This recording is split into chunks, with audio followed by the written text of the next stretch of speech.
All right, today's lesson, Math 7, Unit 7, Lesson 3, on probability of simple events. In today's lesson, there's not a whole lot of new stuff as compared to what we went over yesterday in Lesson 2, which was likelihood and probability. There are a few more examples, and today we're having a greater focus on finding the probability using the probability formula, which I have written down here. It's the number of favorable outcomes divided by the total number of outcomes. And of course, you can reduce that. You may be asked to answer as a fraction, a decimal, or a percent. Then we'll look at examples of complementary probability. Okay, first examples.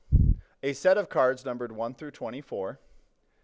Suppose you pick a card at random without looking. Find the probability of each event.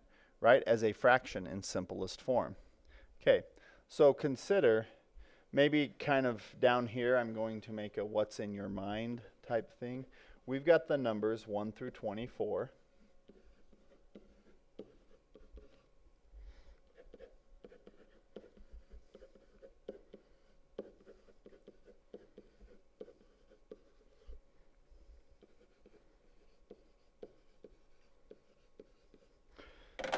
Maybe I'll move, well, no, it's all one thing. Okay, so down in your mind, you have the numbers 1 through 24. So first, probability of 5. Remember the P of event. This means probability of this thing inside the parentheses occurring. So for this first one, this is the probability of picking a 5. Notice there is only one 5 out of all 24 cards. So there is only 1 out of 24. And that's already written as a fraction. It is in simplest form. So the probability of picking a 5 is 1 out of 24. Next, let's move on to multiple of 4. Now think in your mind, what are the multiples of 4? Well, that would be 4, 8, 12, 16, 20, and 24. There are 6 of them. Because there are 6 of them, we put 6 is the number of favorable outcomes. The total number of outcomes is still 24. We reduce this top and bottom divided by 6. We get a probability of 1/4. You will get a multiple of 4 about 1/4 of the time. Okay, next. Probability of getting a 6 or a 17. Okay, down in your mind, think how many are 6 or 17? Well, that's 2 in total. So there are 2 6 or 17s. Out of the total possibilities, there are 24 of them. This gives you a 1 in 12 chance, or a probability of 1/12, of getting a 6 or 17. Okay, let's look at the next one. The probability of getting a number not equal to 15. Okay, not equal to 15 is going to be all of these, except 15. Not 15. So we're picturing all 23 of those that I just circled are not 15. So we have 23 out of 24 that are not 15. So the probability of getting a number that is not 15 is 23/24. Okay, not a factor of 6. All right, first we need to remember what a factor of 6 is. A factor is a number that can multiply up to that number. So the factors of 6 include 1 times 6, 2 times 3. That's the only factor pairs, and there are a total of 1, 2, 3, 4 of them. So 1, 2, 3, and 6 are all factors of 6. We need to look at all the numbers that are not factors of 6. There are 1, 2, 3, 4, 5, 6, 7, 8, 9, 10, 11, 12, 13, 14, 15, 16, 17, 18, 19, 20. There are 20 numbers, not a factor of 6 out of the 24. We reduce that, and there is a probability 5/6 of picking a number that is not a factor of 6. Okay, last example here, probability of an odd number. The odd numbers, you've got 1, 3, 5, 7, 9, 11, 13, 15, 17, 19, 21, 23. That's 12 of them. So that's 12 out of the 24. This gives a probability of 1/2. Okay. So hopefully it helped you visualize things as I put down here in a thought bubble what should be kind of going on in your mind. Okay, let's look at finding probability using a data table. The table shows the students involved in community service. Suppose one student is randomly selected to represent the school at a statewide awards ceremony. Find the probability of each event, write as a fraction in simplest form. So it is important to realize that this table has two different groupings. It's got gender, which includes all students, and then it's got grade level, which will include all students. You'll notice here 15 and 25, that's a total of 40 students, and 28 and 12 is also a total of 40 students. So there are 40 students, and they've separated them into boys and girls, and there are 40 students, and they've been separated into 6th, 7th, and 8th graders. So first we start with probability of a boy. Well, probability is the number of favorable outcomes divided by total outcomes. There are a total of 40 students. The number that are boys is 25 of those students. We just read that right out of the table. And that will reduce nicely to 5/8. The probability that the person chosen at random to go to the event, being a boy, is 5/8, because 5/8 of those participating are boys. The probability of not a 6th grader, okay? Total number of participants, 40. 6th graders are 20, not 6th graders will be 12 plus 8, because if you're not a 6th grader, you'd either be a 7th or an 8th grader. 12 and 8 together make 20. So this is 20 out of 40. That reduces to 1/2. The probability of not a 6th grader is 1/2. Okay, probability of a girl. If you look over here, girl, 15. There were 15 girls that participated. That's the favorable outcomes, 15 divided by total outcomes. Divide top and bottom by 5, and you get a probability of 3/8. Now, in this data set, because there are only the two genders, girls and boys, in this data set, that makes these two probabilities are actually complementary. If you take 5/8 plus 3/8, it does come out to 1. So the probability of a boy or a girl is actually 1, because they are complementary probabilities here. Okay, back up to number 10, the 8th grader.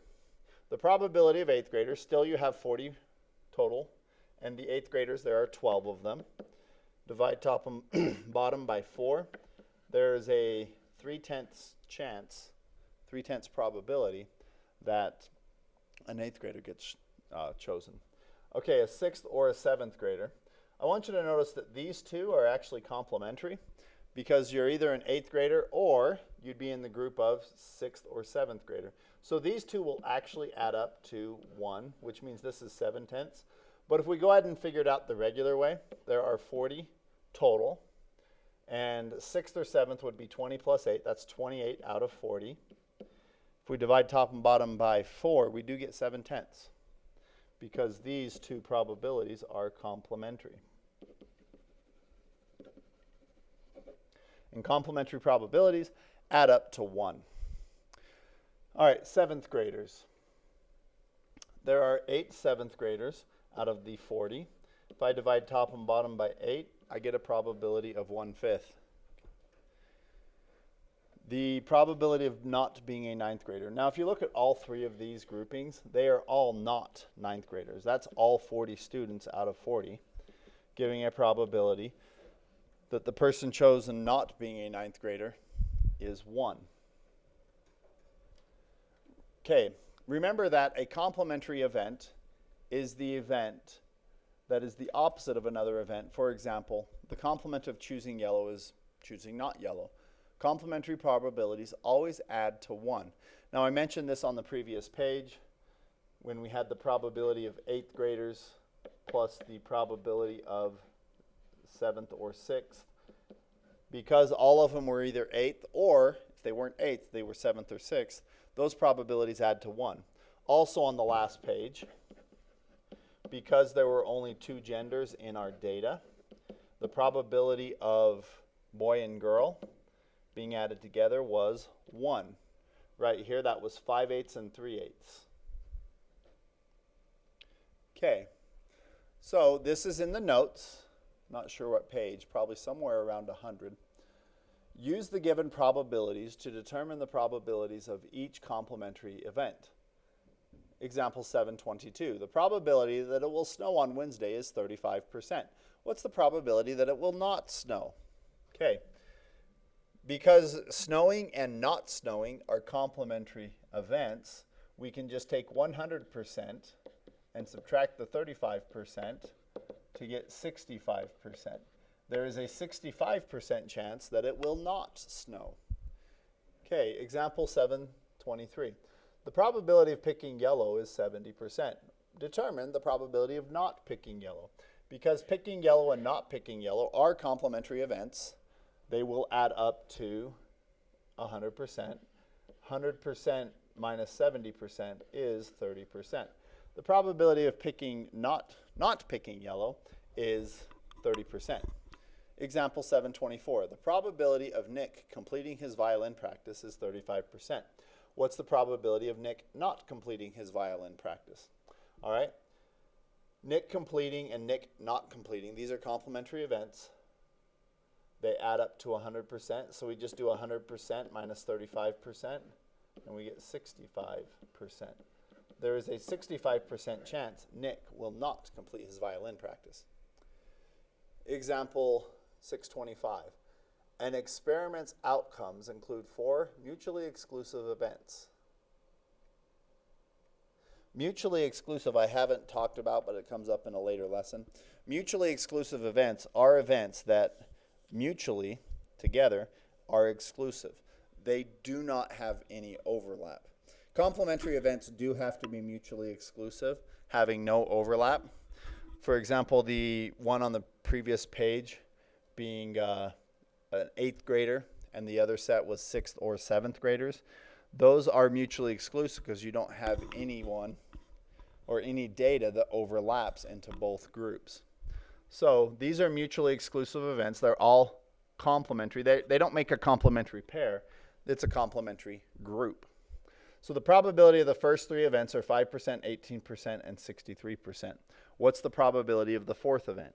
Well, all 4 events together are going to make the 100%. So we need to figure out how much percentage we get out of these first 3 events.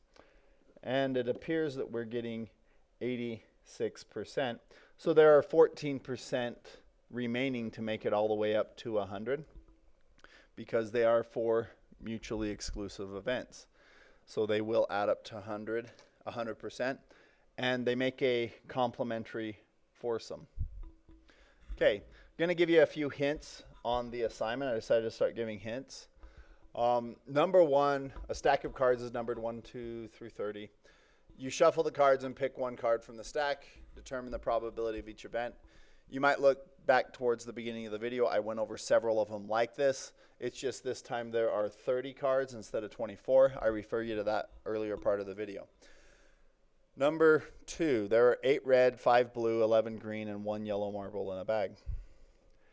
Suppose 1 marble is selected at random. Find the probability of the outcome. Express each probability as a reduced fraction and as a percent. A lot of this was done. We did examples like this in the video from yesterday, which was on lesson 2.2, the video, because it was the second video that I put out yesterday. So you might go and look there. But you'll just need to do the same as before. Maybe we'll look at this red one. There are 8 red marbles. Total, we've got 8 and 5's 13, 24, 25. That's 8 out of 25. That doesn't reduce, but it also says to answer as a percent. If you do 8 divided by 25, it comes out 0.32. Move the decimal. This is also 32%. So I want you to answer both with fraction and percent. This gets you familiar with doing both. Okay, number 3. Remember what the angles in a triangle add up to. Remember, they add up to 180. On number 4, this is like the example that we did very last here, example 725. All of them add up to 100%. So you've got a box with marbles. Certain probabilities are given. You need to use that information and a little bit of logical reasoning skills to figure out how many there are of each color of marble.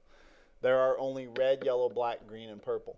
If you do not have any information on one of those colors, it's going to be how many marbles that you haven't figured out will be that last color. Okay, number 5 is a sales tax problem. Remember to find 6% of this cost and then add it on. Sales tax gets added. Number 6, you're going to solve and graph. Remember the graphing part to get whatever your number is for your answer. Remember that you can have a filled-in circle or an empty circle. It could go up or it could go down. So good review there on that.